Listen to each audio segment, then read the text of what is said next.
Hi, everyone. Judge Andrew Napolitano here for Judging Freedom. Today is Wednesday, January 3rd, 2024.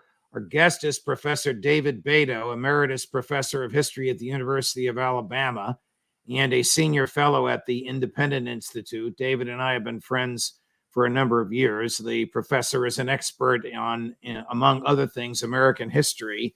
And we're going to talk today about FDR, Franklin Delano Roosevelt, not his presidency in general, which in my view was one of the worst presidencies in American history, even though if you look at the so-called experts who compiled the list of so-called great presidents, FDR is up there with Lincoln, the worst president in American history, in my view. But we are going to talk about Professor Beito's new book on FDR and civil liberties and what FDR did when he was Assistant Secretary of the Navy, before he was Governor of New York and before he was President of the United States, to invade privacy, and what he did as President of the United States to suppress speech, to invade privacy, and to incarcerate people on the basis of their ethnicity, the infamous Japanese internment camps. Professor Beito, it's a pleasure, my dear friend. I've read your books, you know that, and we talked when I was at Fox about one of your previous great books, and I'm happy to discuss this one. Welcome here to Judging Freedom. And thank you. It's been too long. It has. This show in the past 2 years has been devoted almost exclusively to the excesses of American foreign policy, particularly the war in Ukraine, and for the past 3 months, the war in Gaza. But we'll take a break from that because it's important to remember the myths in American history. It's also important to remember the subtle ways in which the government has worn away at our liberties. So tell us a little bit first about FDR, the man, the public, liberal, adored by the media, the private tyrant willing to crush the civil liberties of his opponents. Yeah, there's quite a contrast. Nobody could be more charming. Nobody gave better speeches. Nobody connected with the public more effectively than FDR. So he has that public persona. But in private, what I come across over and over again, this is long before I did the book, when I look at his correspondence, I look at accounts of meetings, is a kind of cynicism, kind of ruthlessness, and a sadism to some extent as well.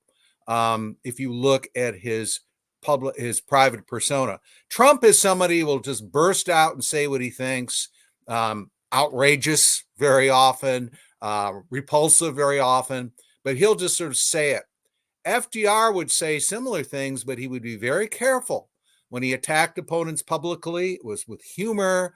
You almost kind of liked being attacked by him. So he was a very, very effective, but there was a double-sided nature to him. Tell us about this Newport Sex Scandal and his persecution of gays. Now, this occurred, I believe, when he was Assistant Secretary of the Navy. So we're about 10 or 12 years before he's President of the United States. But take it from there, please, Professor. Yes. During World War I, and after, he was Assistant Secretary of the Navy under Woodrow Wilson.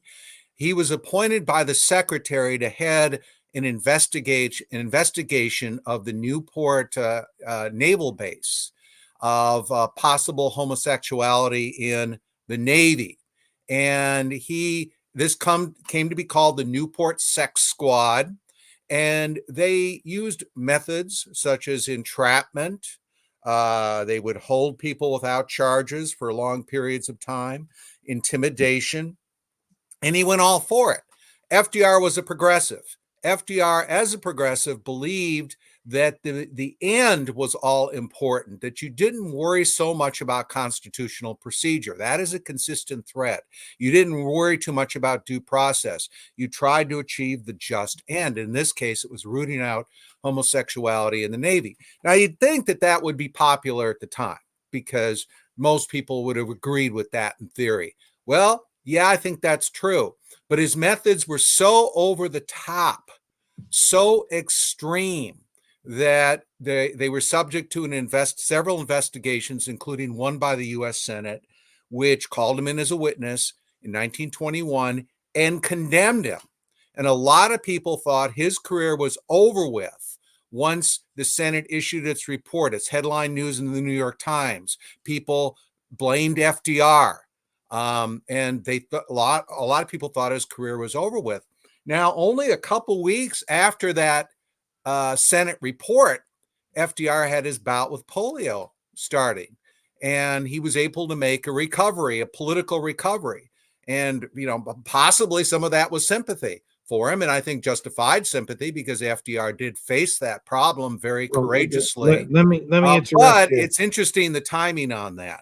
Let me interrupt you, Professor. I mean, aside from the targeting of gays, what did he do that was so reprehensible? Did they entrap people? Did they send investigators to seduce young men in the Navy, and then once they had succumbed, arrest them? I don't know about the seduction aspect. I haven't heard that, but they would, yes, I guess they did do that in a way. They would go in there and they would imply certain things, and they would draw them in. And then you also had people held for long periods without charges. Because FDR only cared about the end result. He didn't care about the means. He didn't care about the process. He didn't care about due process. Well, this is a statement from his two of his own attorney generals basically said this, that he was not a legalistic person. He did not worry about such things. He had a problem, and he wanted to solve the problem. Why did he view gays in the Navy, which today is commonplace? Why did he view that as a problem? It was just seen as a, this is the period, right? It was seen as a perversion. It was seen as that they could become vulnerable to blackmail. But a lot of it was sort of driven by the view of the time that this is a sexual perversion. We should not allow it. We should not allow gays in the federal government, in the Navy, and in any institution, and we should force them out. That is a standard view, but it's revealing that FDR's methods in this case were so extreme that even under that standard view, he was seen as going too far. Did he try and deny that he had anything to do with it? Yeah, he did. At first, I think he was very, very clear that, well, why are they worried about this? Why are they so upset about this? But you have FDR sort of trying to shunt this off on others. He had obviously been appointed, so he would try to sort of say, look, I was just doing my job, that kind of thing. Before we get to the internment of Japanese Americans, probably the darkest mark on his personal legacy and on his presidency, tell us about suppression of free speech, and tell us about surveillance, and tell us about how he used committees in the Congress to take the blame for the suppression and the surveillance. All right. Well, about 1935, 34, 35, there's increased opposition to the New Deal. Originally, FDR's got total public backing because it's an emergency situation, but there's more and more opposition. So he wants to discredit the opposition. So he recruits through, middleman, Senator Hugo Black of Alabama, my own home state. Now, we often think of Black as a Supreme Court justice, but Black was a very ambitious, very ruthless U.S. senator, kind of a populist, I guess you'd say. I believe he was also a grand wizard of the KKK, was he not? He was also in the KKK. He had a lifetime, I don't know if he wasn't a grand wizard, but he had a lifetime membership in the KKK. And that was known, by the way. It wasn't officially known, but there were rumors, there were stories. The Chicago Tribune has a famous cartoon showing Hugo Black riding as a night rider, as a member of the Ku Klux Klan. And this was before it was all officially released. but that information was out there. And he had basically built his career to a great extent in the 1920s because of his ties to the Klan. That was officially revealed after he was on the court, and FDR, who knew about this, basically publicly said, not publicly, he said privately, this is no big deal. A lot of my biggest supporters are in the Klan. Well, what did he have? What did he have Senator future Justice Black do? Okay, well, Black would call in these witnesses and he'd grill them, like a la Joe McCarthy, maybe much more extreme in some ways because he had the backing of the administration. But he kind of had mixed success. So he thought, how can I throw these people off balance? And Black came up with an idea, or someone came up with an idea and suggested it to him. Why not get their private communications? What is the email of this period? It is the telegram. It's over 50% of long distance communication. It's in some companies, they've got telegraphers right there. People say things in telegrams, just like in emails, they wouldn't say publicly. They don't save the telegrams, etc. So it's a very important form of communication. So he thought, well, if I can get their private telegrams, I can really throw them off balance. And there was a law that required the telegraph companies, the leading one was Western Union, to save all telegrams. And so Black had this idea, said, I'd like to get access to their private telegrams. He goes to Western Union, says, I want all telegrams, for example, this is just part of what he wanted, sent by every member to and from every member of Congress for a 9-month period. I want copies of them. And Western Union said, no. If people knew this, we wouldn't have anyone want to do business with us. So he goes to the FCC and he goes to the administration, and the order comes down. Again, Roosevelt approved all of this, that they fully cooperate with Black, and the telegraph companies decided not to fight it. So they went in, his staffers, FCC staffers, they went in and they searched thousands of telegrams every day. In the end, they searched 3 million telegrams. It's mass surveillance, as I say in the title. Let me just stop you for a second. This Sure. was not done pursuant to a subpoena by a grand jury. This was not done pursuant to a search warrant issued by a judge on the basis of probable cause. This was just FDR's administration strong-arming Western Union to give Hugo Black all these telegrams so that he could embarrass FDR's political opponents. You are absolutely right. Now, in the past, private telegrams had been subpoenas, but they had to be done through the legal process, and you had to name a person and give a certain period and so forth. This is thousands of people literally have their telegrams searched. And of course, the order came down from Black that he said, well, if you see things when you're reading them, to the staffers, private things, go past those and look at anything related to lobbying. What would be lobbying? Lobbying would be what we're doing now, having any sort of impact on public opinion through discussion of issues. That would be lobbying under their definition. I'm not kidding. Who was harmed as a result of all this violation of the right to privacy and violation of the Fourth Amendment? Well, the witnesses that were called in and that were ambushed were certainly harmed. Give you an idea of how outrageous the outrage that built over time. Now, at first, this was all secret, but Western Union started to inform people that their telegrams are being searched. One of the people whose telegrams is being searched was named Newton Baker. Baker was Secretary of War under Woodrow Wilson, was a supporter of the New Deal, moderate supporter. And Baker was just outraged when he found out. And he said, look, if I saw a lynching party, this is this, mild-mannered guy says this, who's lynching Senator Hugo Black, I wouldn't join the lynching, but I wouldn't stop them when they put the rope around his neck. This is coming from a moderate sort of New Dealer who was so upset. A guy finally sued, and his name was Silas Strawn. He was head of the Chamber of Commerce. He was head of the American Bar Association, the Golf Association. This guy was incredibly accomplished. Big Chicago law firm to this day. that he was in. And Strawn sued, and then others sued as well, and won in the courts. But by that time, Black had done his big search, and he said, well, we don't need to continue our search. We've got everything. And the courts were reluctant to say, to do anything then. They just said, don't do it anymore.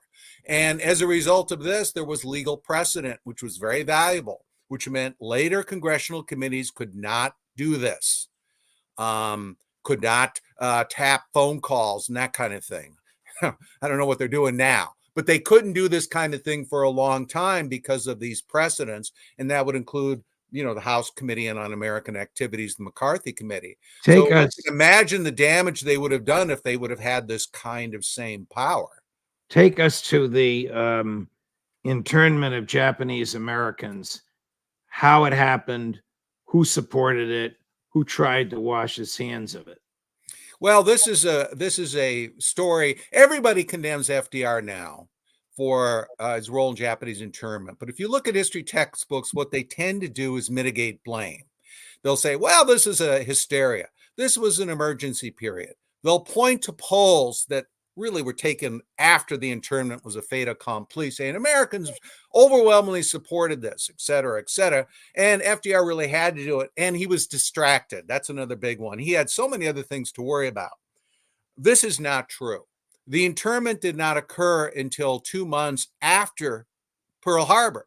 And the initial response from the press and from others is, these are Americans. We're not going to put them in concentration camps, right? People urge FDR to speak out and calm the situation down and prevent the rise of hysteria, but FDR does nothing. Now, FDR was predisposed to do this. In the 1920s, he'd written articles for the Macon Telegraph where he supported bans on Japanese immigration, bans on Japanese first generation owning land in California, bans on intermarriage. So he was not a friend of the Japanese Americans. In the late 30s, he said privately at the White House that if we ever have an attack, right, all Japanese people meeting Japanese ships and their family members in peacetime, sailors from Japanese ships in Hawaii should be put immediately into, his words, concentration camps.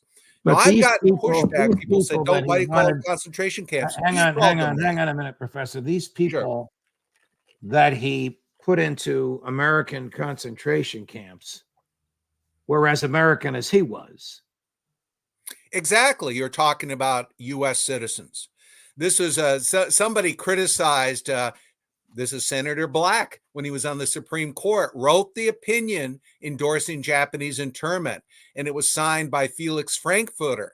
And somebody said Felix Frankfurter is supporting concentration camps for people who qualify, unlike him, to become American president. Wow. And was there ever any discussion about due process? Or were people just put in these concentration camps because they were Japanese American? Japanese ancestry, but born in the United States. We're not talking about people that are of mixed race. We're talking about Japanese race, but born in the U.S. Legally here, as American as apple pie, as American as FDR, in concentration camps because of their ancestry. Do I have that right? They're in there because of their ancestry. They even put, believe it or not, orphans, people of Japanese ancestry who were from orphanages, mixed orphanages, in internment camps. Now, didn't he? And there was pushback, and there was a lot of pushback, but not from the people enforcing this. Certainly not from FDR. There was opposition to it, though. Wasn't one of the people enforcing this a guy who was the Attorney General of California by the name of Earl Warren? Yes, Earl Warren was. This is the same Earl Warren who would become Chief Justice of the United States Supreme Court 20 years later, 15 years later. To Warren's credit, once this is all over with, he welcomes back the Japanese people to California and so forth. Someone who never changes his mind is Hugo Black. He basically, till his dying day, says he thinks he was right in doing this. He said you couldn't just tell them, you couldn't tell them apart from each other, that kind of thing. He would make statements like that. What happened in the concentration camps? They were just confined and couldn't leave. They weren't executed or tortured as in German concentration camps. No, correct? no, they were not. Although there were people trying to escape who were killed. What became of their homes and businesses? They had to sell them or they lost them. But they had to sell them at basically they were snatched up for, in some cases, for almost nothing. If they had any family pets, those pets had to be destroyed because you couldn't take them with them. There's no bare essentials. There's no happy ending here. The Supreme Court, in one of its worst decisions in history, a case called Korematsu, upheld this internment, claimed it was done for military reasons, claimed it was done by the military and was necessary to prevent treason in case of an invasion of the West Coast. In the Reagan years, Congress enacted the Civil Rights Act, or the Civil Liberties Act of 1988, which gave $20,000 a head to the people surviving, a pittance compared to what they suffer, but supposedly enacted a federal law prohibiting any future presidents from doing the same thing. Was this FDR's idea? Was his antipathy to Japanese persons so strong? Was his disregard for the Constitution he swore to preserve, protect, and defend so pronounced that he didn't care how they got there? He didn't care what happened to them. He just wanted them locked up. Was it his specific idea? I don't know if it was. He sort of hands it over to others, to the military, and he says, you do what you need to do, and they come up with this, and he signs on to it. But I think he was predisposed to do this. His own attorney general opposed it. J. Edgar Hoover opposed it. And the Attorney General, Beito, writes about this extensively in his autobiography, which very few people quote for some strange reason. And Beito said he went to FDR and he said, don't do this. And he said, basically, it was just impossible to reach him. He just was predisposed to think, well, the Japanese are this big problem. We got to do it. So FDR had people high up in the government. Secretary of the Interior, Harold Ickes, was against it. There were people in the military that were against it. That's why it didn't happen in Hawaii. This is very revealing. FDR wanted to intern Japanese Americans in Hawaii. 40% of the population. What did that mean? He wanted to send them to one of the small islands. The military commander on the ground resisted it subtly, and it just was going to be too expensive because you'd have to take ships away from the Pacific War to transport these Japanese. When he ran for re-election in 1944, he was already very sick, and it wasn't a campaign like we're accustomed to in the modern era with debates on television and traveling and mass rallies. Was effectively conducted by surrogates and maybe by him with some speeches from the Oval Office. Was the internment of Japanese Americans a campaign issue in the presidential election of 1944? Let me say something quickly. You said, was it FDR's idea? I gave the example of Hawaii. That was clearly his idea. He pushed that, and it was finally opposed by people in the military. So that gives you some idea where he's coming from. 1944, it was not an issue, much of an issue. And FDR's advisor, FDR did not want it to become an issue. His advisors recommend he release people from the camps. Beito, Ickes, I could go down a long list of people, close advisors, military and so forth, said, we don't need to have them in the camps anymore. The war is turned. There's no real issue here anymore. FDR refused to release them in 1944. Couple more questions. Urged repeatedly, kept them there all through the campaign. Just a because few he more. was afraid of the electoral consequences. He said so. He was Just a few afraid more that close questions states might go against before him. we go. Why did the public love him so much? Why was there such remorse when he died? You know, here's an interesting thing. Francis Biddle, who was again FDR's attorney general, condemns FDR for internment. Very critical. But guess who he dedicated his autobiography to in 1962? FDR. So there's a double-sided nature here from a lot of people who love the guy and they're willing to forgive these kinds of things. So I think that goes on with a lot of people in the public who end up sort of, this hysteria is stoked up, end up supporting the policy. And so people somehow don't blame him for these things as much as you might expect, even a lot of the fervent supporters, because they just love him in other ways. And there's a very close connection between the welfare state and the internment, which is worth mentioning as well, which is interesting. Do you think FDR knew about Pearl Harbor before it happened? I haven't done enough research to make a definitive conclusion. I think he knew an attack was going to be coming. I think he was relieved when the attack occurred, but I think he knew that an attack was going to be coming, and I think he was asleep at the switch in really making sure that the U.S. was protected. Did he know an attack was specifically coming at Pearl Harbor? Again, I haven't done the research on this to say whether he knew specifically whether it was going to occur at Pearl Harbor, but I think he knew one was coming. Professor David Beito, the book is The New Deal's War on the Bill of Rights, the untold story of FDR's concentration camps, censorship, and mass surveillance, a brilliantly written and prodigiously researched work. It is now the standard in the field. Professor Beito, it's a pleasure. Thank you very much for joining us. Thank you.